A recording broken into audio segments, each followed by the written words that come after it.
Chers amis, Shabbat Shalom, nous allons étudier la Sidra de Vaïshlach et il envoya. Sidra qui se trouve dans le livre de Bereshit et qui nous raconte effectivement la rencontre entre Yaakov et Esav. Yaakov rentre de Haran où il s'est marié, 4 épouses, 12 enfants, 11 garçons, une fille, et il vient retourner dans la terre de Canaan, retrouver la terre de ses ancêtres, et là il se prépare à la rencontre avec son frère Esav qui lui voue une haine farouche depuis qu'il lui a subtilisé la bénédiction paternelle et le droit d'aînesse. On dit Maaseh Avot Siman Labanim, les actes des pères sont des signes pour les enfants. Ainsi, on peut comprendre l'ensemble des sidrotes du livre de Bereshit, loin d'être simplement des récits historiques de nos lointains ancêtres. Les paroles révélées de la Torah présentent nos avot, nos pères, et nos imaot, nos mères, comme traçant quelque peu le chemin pour leur descendance, le peuple d'Israël.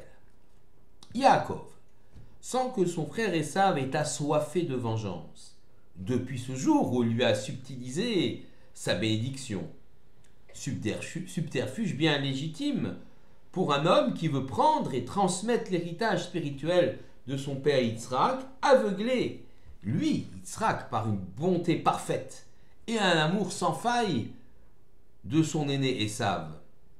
Esav est pourtant déjà si dépravé, mais Yitzhak ne voit pas cela. Yaakov se prépare donc à la confrontation de 3 manières, nous explique Rashi. Il envoie des cadeaux pour obtenir la paix, si ce n'est la réconciliation. Il se prépare à la guerre et il adresse à l'Éternel une prière.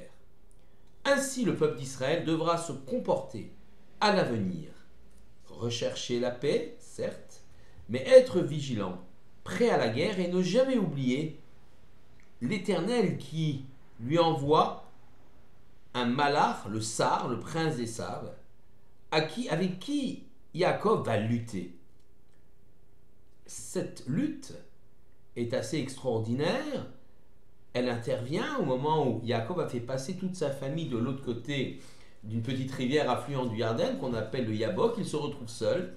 Il est agressé par un homme qui en fait se trouve être un ange, une force qui représente l'ensemble de la puissance de Esav, son frère. Donc l'Éternel lui envoie ce malach, le prince d'Esav, avec qui Yaakov va lutter.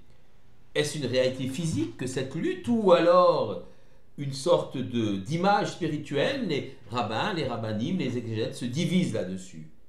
Pour Maïmonide, la lutte et le dialogue entre Yaakov et l'ange d'Esav relèvent de la vision prophétique. Ainsi il s'exprime dans le Moré Nevuchim, dans le guide des égarés.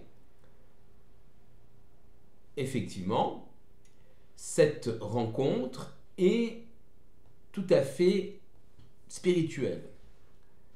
Par contre, pour Nachmanide, cette rencontre fut bien réelle. La signification de cet épisode semble toutefois résider, d'après le Rabbi Horvitz, le Shla Kadosh, dans l'anticipation d'une lutte, de la vraie lutte, cette fois-ci fratricide, qui se déroulera le lendemain. Yaakov, cette nuit-là, apprend à se mesurer à Esav. Ancêtre, lui qui est l'ancêtre génétique et spirituel du peuple d'Israël, il lutte avec Esav et imprime dans la mémoire inconsciente de sa descendance les conditions de cette lutte farouche et quasi éternelle contre Esav, ou Édom, le peuple qui viendra d'Esav, et le peuple d'Israël qui lui viendra de Yaakov.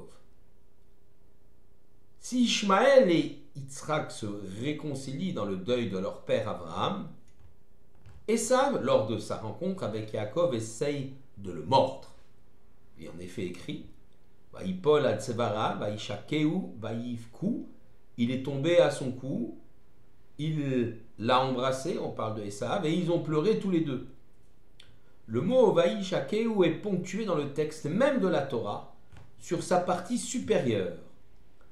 Le Baal HaTurim explique que ces points annulent le sens premier du mot et il faut lire au nom de Rabbi Shimon Bar Yochai effectivement qu'il y a ici une annulation du sens premier, à savoir, en vérité, il n'a pas voulu vraiment l'embrasser, mais il a voulu lui porter atteinte, le contraire de l'embrassade, il a voulu le mordre.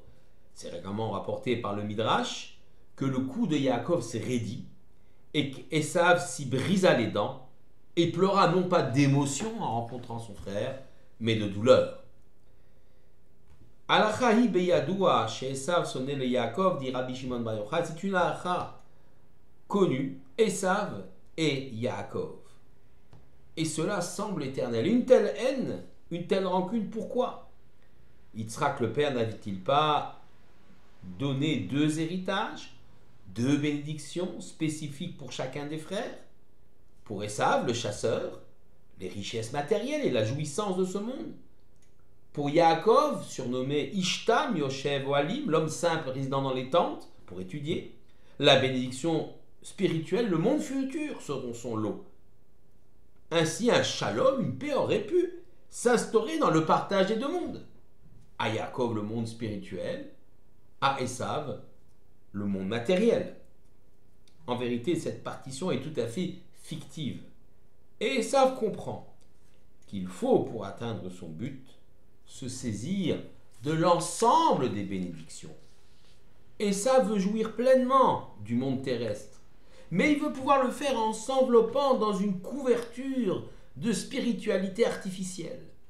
Pour mieux dominer son univers, il se bâtit une idéologie autour de ses désirs, de ses passions, une idéologie en une forme mystique, appelant à une certaine transcendance au divin.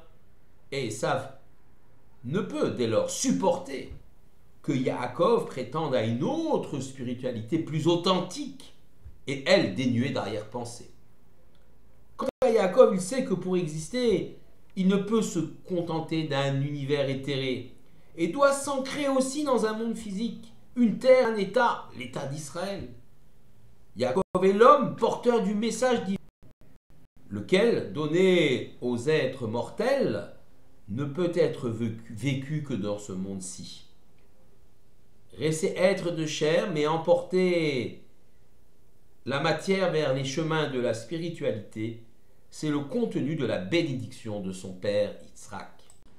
Être Mekadesh, c'est-à-dire sanctifier les aimants matériels par des actes humains et concrets, ce sont les mitzvot, c'est cela le défi de Yaakov, insupportable pour son frère Esav. Ce dernier, Esav, alors veut voler l'identité même de Yaakov, être le seul héritier, détenteur unique de ce qu'il croit être le message paternel. Il faut éliminer Yaakov pour le remplacer dans l'histoire. La lutte est farouche, car elle se situe au niveau de l'être, de l'existence même. Vaillez avec Ish-Imo ad alot ha-shachar. Et l'homme, l'ange de Esav, a lutté avec lui jusqu'au matin. Le terme y est avec, d'après Rashi, qui cite son maître Menachem, vient du mot avak, la poussière. Lorsque 2 hommes luttent, alors ils soulèvent de la poussière. Le Baal HaTurim affirme que la valeur numérique, la gematria du mot vaillé avec, est celle des mots Kiseh HaKavod, le trône de gloire, c'est-à-dire la manifestation de la présence divine et sa perception par l'homme. La poussière monte jusqu'au Kiseh HaKavod, dit le Baal HaTurim. C'est-à-dire que la lutte entre Yaakov et Esav se situe au niveau même, de l'approche du divin et le rôle que l'homme doit remplir pour faire résider la présence divine, la Shekhinah, au cœur de la matière. C'est donc une lutte idéologique, une lutte théologique terrible. Yaakov réussit à vaincre Esav, quoiqu'il soit blessé à sa hanche. Ce lieu, la hanche, lieu de l'engendrement des organes sexuels, donc de l'engendrement des générations à venir, est frappé comme pour marquer sa fragilité. Yaakov demande à l'ange d'Esav, et il lui demande une bénédiction. Et il lui dit, je te libérerai, le maintien, je te libérerai que si tu me bénis. Je te renverrai que si tu me bénis. En vérité, le terme tu me bénis est une mauvaise traduction. Il faut comprendre, avec Rachi, si tu me reconnais, toi, l'ange d'Esav, le droit sur les bénédictions de mon père. La victoire de Yaakov réside dans le fait que l'ange d'Esav accepte désormais la vocation de Yaakov, recueillant les bénédictions matérielles et spirituelles de son père. L'ange doit aussi le nouveau nom de Yaakov Israël. Il doit, reconnaître le nouveau nom de Yaakov Israël. Car tu as lutté avec l'Éternel et avec les hommes, et tu as vaincu. Le Targum Onkelos traduit: tu as lutté devant l'Éternel et avec les hommes, et donc tu as vaincu. Rachi explique que ces hommes sont Lavan, l'oncle, et Esav, qui voulaient tous les deux imposer une autre vision du monde, le menant vers sa ruine spirituelle. Yaakov a vaincu l'ange d'Esav, a vaincu ses propres angoisses, et il peut désormais affronter l'homme réel, Esav. Le conflit n'est plus physique, ni même verbal, mais il réside tout de même dans le non-dit, et il peut être un peu plus violent que ce qu'il n'apparaît dans le texte. Mais Yaakov sauve l'essentiel et évite de meurtriers combats. Prenons soin de bien séparer son chemin de celui d'Esav. Yaakov arrive au pays de Canaan, Vayavo Yaakov Shalem. Yaakov est arrivé entier, Shalem, n'ayant point oublié sa Torah chez Lavan, et ayant surmonté la confrontation terrible avec son frère. Shalem est la même racine que le mot Shalom, la paix. La véritable paix ne réside-t-elle pas dans la reconnaissance de l'identité d'Israël? Shabbat Shalom à tous.